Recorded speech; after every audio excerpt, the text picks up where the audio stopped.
I built a working computer in Minecraft. It is very large and works very well. It's got a programmable screen and decimal display. It's also working as a calculator, and it also has its very own CPU. The limits of this thing are pretty much endless. You can draw over the entire screen, you can wipe it, and then you can also do a smiley face program. You can do anything you want with the screen as long as you program it in, up there in pink. You can also do a 5-minute timer, which you can do any amount of time on it. I'm not going to show you that because I'm not going to wait a whole 5 minutes. It just starts a timer, which is behind here in line. Cancel the timer. There is a warning attached to it because it does involve killing entities, and then that's what happens when the timer dismisses, and you can dismiss the timer. And then it can also add like 2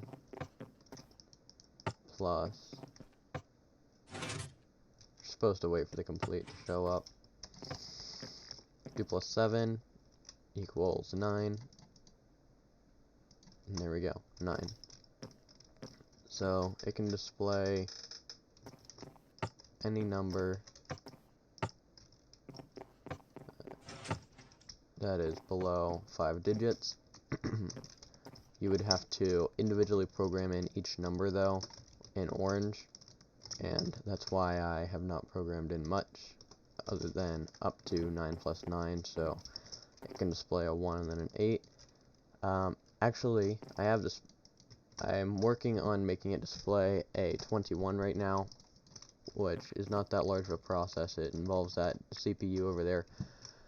The CPU is for the decimal display. I still need to make a separate one for this, for the screen. However, that's for another video, and this is just the original version of this computer. And I also have Glassblock Tor, which gives you all of this, which if you want to read it, you can.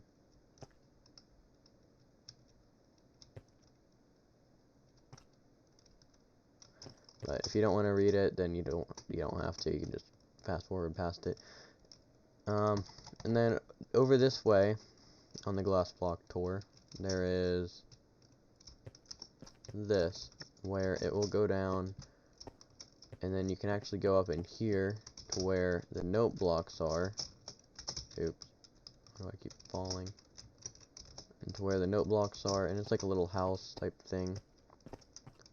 And then this way, it allows you onto the redstone of it, which it'll actually allow you to go all the way out to,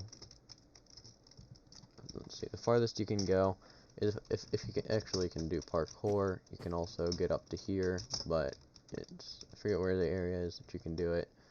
There's a certain spot that you can jump up onto here, and then the farthest out you can get is at the end of this right here. So the yellow part clears this decimal display, and then the blue part's the GPU for it. Up here there is no GPU because I don't need one if you do the programming here, but when I build the screen CPU, I'm going to need to build the GPU as well. And then there's also this advanced control center where there's command startup, set day, and set night, and then the Fibonacci sequence, so we can do the command startup, and then we can do set day, which is already so we can actually just turn this off, and then we can do this, and then set night, and it does not, it doesn't matter how fast you do it, it just matters that you do it, and then it'll actually display day on the screen when it's done. The reason the A is kind of messed up a little bit is because it's just a piston bug, and I don't know how to fix it. But yeah, there's that.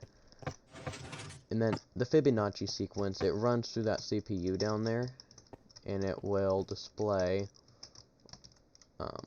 all of the numbers in the Fibonacci sequence in order. Here we go. 1.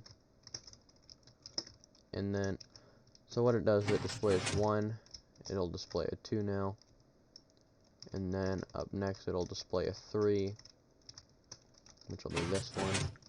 So it displays 3. And then it'll go on and on and on.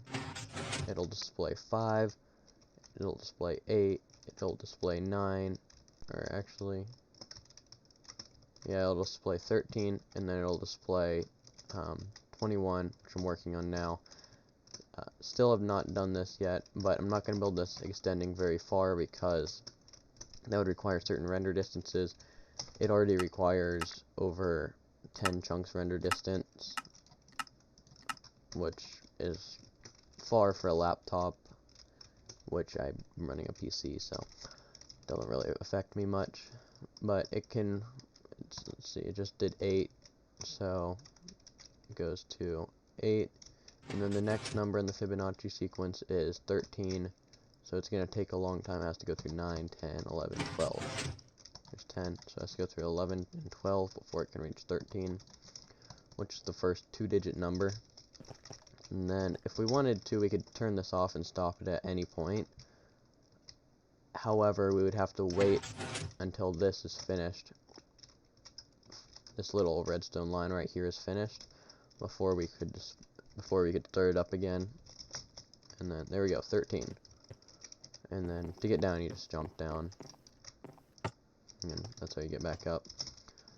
And because 13 is the highest, we can just turn this off now, and then it'll end when it ends. And that is my computer. Yeah, spent a long time on this, took forever. If you could like and subscribe, that'd be great. I'm going to work on the GPU and the CPU for the decimal display right after I finish the Fibonacci sequence up to 21. And also, forgot to mention this, CPU is completely programmable. You just have to put redstone torches on the, you have to put them on the numbers that you want displayed. So let's say you want to display 1, 2, 3, you would put a redstone torch here, then here, and then here on the numbers 1, 2, and then 3. Or I'm sorry, that's a 0. It starts at 0. It'll display 1, 2, and then 3, which it will do. Also, I have to make 0, but 0 is 0. It doesn't really, you could consider that 0. So you would just place it on 1, 2, and 3. And then what you would also have to do is, if you wanted to do like 1, 5, 2, what you would have to do is you would have to go on to 1, and then you would have to go to 5, which is right here. So then you would put 1 here, and then the number 2, you would have to build a second line of code, which would activate after this line of code is complete. So after 2 is displayed, this would then activate, and then you would have 2 on here. So it's completely programmable. It works very well, in my opinion. I like it a lot, and yeah, leave comments, let me know what you guys think, and I'll see you guys in the next one.